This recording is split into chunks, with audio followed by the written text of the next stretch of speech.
It's 20 years since my dad passed away, and suddenly having this moment where we're not only getting to think about him ourselves, his and Dana's legacy, but hearing so many other people share their stories and how they're connecting to the film too. It's just been this beautiful moment to revisit their lives, but also hear from people who are connecting because they've lost loved ones of their own, or they've gone through a traumatic experience. And I think we intuitively know this, but it's important to be reminded sometimes about just how universal those experiences can be. Yeah, I'm sure you're empowering and enabling a lot of conversations that may otherwise not be had because of the story. Yeah, I think that's right. I mean, so many people see this in this. If you've lost a loved one, if you've been a caregiver, if you've had to navigate a complex relationship with a parent like my dad had to with his parents, when you think about how it is to show up for a friend, the documentary has this beautiful exploration about his relationship with Robin Williams. They were classmates at Juilliard, acting school in their early 20s, hit this rocket ship to fame at around the same time, but stayed lifelong friends, and including through really hard times. You know, when a friend's going through a hard moment, sometimes you don't really know how to show up for them. You don't want to be too much in their space. You don't want to bother them. Robin had none of those boundaries. He showed up and he showed up and he showed up. And people are connecting to that, thinking about, how do I show up for the people in my life? And so it's really just created this beautiful moment for all of us. Before the production began around this documentary, how much time did you personally just sort of reflect on your father? I carry him with me always. We have photographs all around the house. My son, who is 9, is named Christopher, and he and my daughter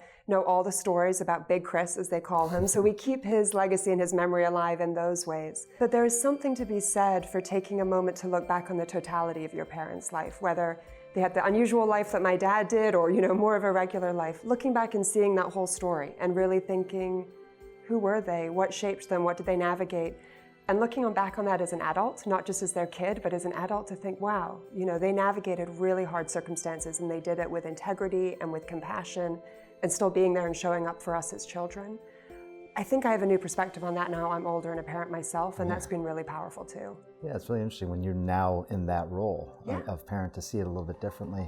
Everyone loved him. I mean, you can't say that about anybody nowadays. He was Superman. Yeah. Did you see him as Superman when you were growing up? I mean, he was your dad. Yeah. But no question, he was Superman.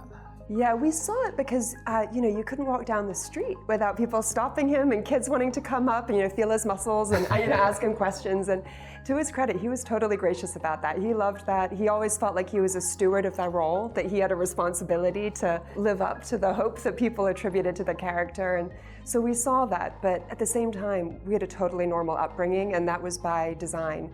We didn't live in Hollywood. We were not exposed to kind of, the industry. We still had to practice piano and do our homework and eat our vegetables, and it really mattered to him that we have that type of grounded upbringing and a little bit of perspective, frankly, on what's important in life.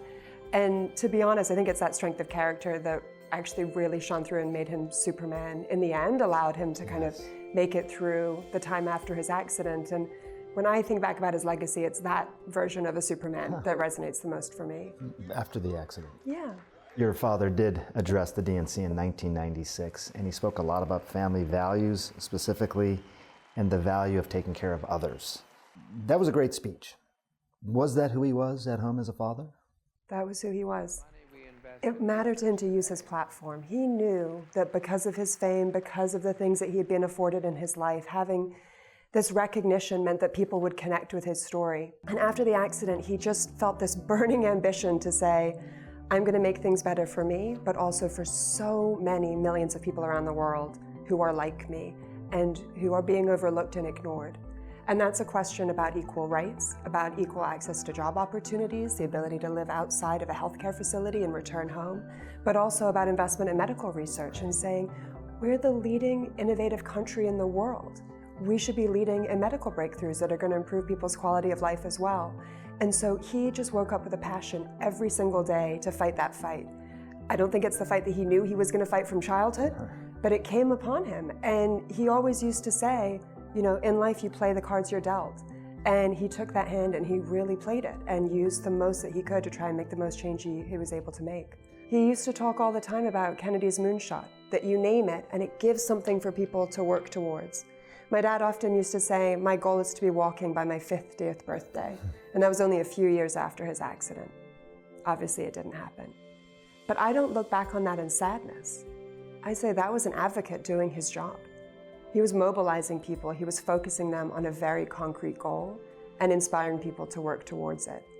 And it's okay that he didn't make it. Obviously, I want him to have crossed that finish line. But to know that that inspired people to move into this field, to invest resources, to catalyze the work. And as a result, now we're seeing breakthroughs in therapies that have the potential to improve people's recovery. Like, that's worth it. If that inspires people, that is worth it. Do you think about that legacy, like maybe even after you're no longer here, I'm no longer here, that there may be people who walk that otherwise wouldn't have because of this legacy? It's always going to be part of a collective effort, right? You know, life is a marathon and we keep passing the baton to the next person to carry on the vision and keep fighting the fight.